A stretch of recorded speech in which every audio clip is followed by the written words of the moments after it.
চলুন। 4টা, হ্যাঁ পুরো 4টাতে। তারপরে কি হয়েছে আপনাদের সঙ্গে কেন বসা আজকে কি হয়েছে কি ঘটনাটা পুরো কোন হয়েছে চুরি তো করেছে, ওরা তো ভেবেছে ওদেরকে কেউ ধরতে পারবে না, কিন্তু আমি বলেছি তোমরাই চুরি করেছো। তো এটা নিয়ে একটা কনভারসেশন হয়েছে। তারপর সিসি ক্যামেরাতে আমি দেখে সবকিছু ঠিকঠাক করা হলো, দেখলাম যে ওরাই ফাইন লাগেছে। কারণ এত মানে মোবাইল নিয়ে ওরা আমাকে ফাঁসাতে চেয়েছে, কারণ আমি ওদের সঙ্গে মানে ওরা আমাকে মানে কোনো রকম সহ্য করতে পারে না। এটা প্রথম দিন থেকেই প্রবলেম চলছে। তাই আর চিন্তার সময় কি হয়েছে? সন্ধ্যার সময় যে ফাইনটা লাগালো, ফাইনটা ওরা কোথা থেকে করবে তার জন্য আমাকে মানে মারপিট পিছন দিকে এসে ধরেছে। মারপিট করছে? হ্যাঁ। আর ভাঙচুর তারা করছে? ওরাই ভাঙচুর করেছে। কি ভাঙছে?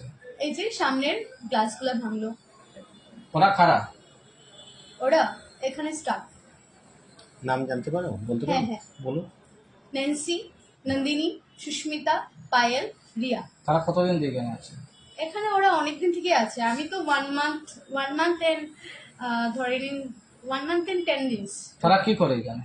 এখানে ওদের আলাদা পোস্ট আছে। কি পোস্টে আছে কাজ করে? ওরা এখানে আছে অ্যাকচুয়ালি কি বলে বডি ম্যাসাজ স্পাই। স্পা চলছে। হ্যাঁ, স্পাটার নাম কি? জেনো হেলথ স্পা লেখা তো আছে। আর আপনার নাম কি? আমাদের এটা Parijat hotel and restaurant. Therapist actually. আপনার বাড়ি কোথায়? চেম্পুর। বয়স কত আপনার? 23। আচ্ছা দিদিভাই, একটা কথা জানতে আপনার নামটা? শর্মিলা দাস। আচ্ছা শর্মিলা, যে কথাটা বলতে চাইছিলাম, হ্যাঁ। কটার সময় ঘটনাটা শুরু হলো এবং প্রথম থেকে কি হয়েছে পুরো মুদ্রা বিষয়টা একটু। আমি আপনাকে বলি, ওরা তো অ্যাকচুয়ালি থেরাপিস্ট না। হ্যাঁ। তো ওদের একটা টাইমিং আছে যে এই টাইমে ওরা একজন পাবে, তারপরে একজন পাবে, তারপর সিরিয়াল বলতে পারবে যেটা। তো কাস্টমার যদি না আসে আমি কিরকম দেখবো, এরকম একটা হয়েছে কনভারসেশন। তো আমি বলছি তোমরা বসো, কাস্টমার আসলেই তো আমি একজন পর একজন দুশ্মনী করতে আসিনি, একজন পর একজন। আমি হলাম গিয়ে রিসেপশনিস্ট, তো আমার আন্ডারেই ওরা ধরুন করছে। তো আমি একজনকে দিলে তারপর আরেকজনকে দেবো, এরকম করে। তো ওদের মনে হচ্ছে যে আমি ওদেরকে ইচ্ছে করে দিচ্ছি, এরকমটা ঘটনা নেই। স্যার নিজেও দেখছেন, সবাই দেখছেন যে এরকম কাস্টমার আসলে তো আমি দিয়ে দেবো।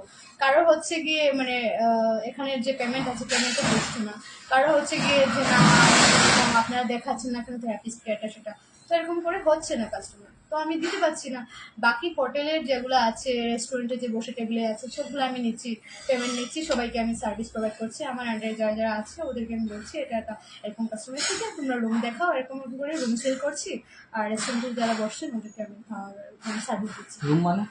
রুম আমাদের আছে তো, হোটেল এন্ড রেস্টুরেন্ট না, হোটেলের যারা গেস্ট আছে আমাদের বাইরে থেকে, ত্রিপুরা থেকে আসে, অনেক জায়গা থেকে। আর রেস্টুরেন্টে আসলে বসে যে ইয়েটা আছে আমাদের, খাওয়ার আছে তো রেস্টুরেন্ট। মানে রুম পাওয়া যায় না? হ্যাঁ, আমাদের হোটেল না, পারিজাত হোটেল এন্ড রেস্টুরেন্ট লেখা আছে। ওইটা মানে মানে ইয়ে করতে হয় আর কি। যেমন ধরো আমি যদি চাইলাম একজনকে, চলো আমার রুমে, চলো রুমে গিয়ে না না, spa। এরকমটা কোনো নিয়ম নেই। আচ্ছা। আমাদের এখানে এরকমটা নিয়ম নেই, থেরাপিস্টকে দেখানো এগুলো নিয়ম নেই।